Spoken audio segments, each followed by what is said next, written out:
Praise the lord అందరికీ. ఈరోజు మన కథ వచ్చేసి ఏపీజే అబ్దుల్ కలాం గారు గురించి తెలుసుకుందాం. రామేశ్వరం అనే ఒక చిన్న గ్రామంలో ఒక పేద కుటుంబంలో ఒక చిన్న పిల్లవాడు పుట్టాడు. ఆయనే ఏపీజే అబ్దుల్ కలాం గారు.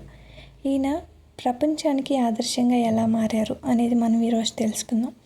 చిన్నప్పుడు కలాం గారి కుటుంబం పరిస్థితి చాలా కష్టంగా ఉండేది. చదువు కొనసాగించడానికి ఆయన పేపర్లు అమ్మేవాడు. కానీ ఆయన ఎప్పుడూ ఒక పెద్ద కల కంటూ ఉండేవాడు. దేశానికి ఉపయోగపడి ఒక గొప్ప మనిషి అవ్వాలి అని చెప్పి రోజు కష్టపడి చదివేవాడు. తర్వాత ఆయన ఒక గొప్ప శాస్త్రవేత్తగా ఎదిగాడు. ఇస్రోలో పనిచేసి భారతదేశానికి మిసైల్ టెక్నాలజీ అభివృద్ధి చేశాడు. అందుకే ఆయన్ని అందరూ ద మిసైల్ మ్యాన్ అంటారు. అక్కడితో ఆయన ఆగిపోలేదు. భారతదేశానికి రాష్ట్రపతి అయ్యాడు. ఆయన ఎంత పెద్ద స్థాయికి వెళ్ళినా ఆయన మనసు మాత్రం చాలా సింపుల్గా ఉండేది. పిల్లలను చాలా ఇష్టపడేవాడు.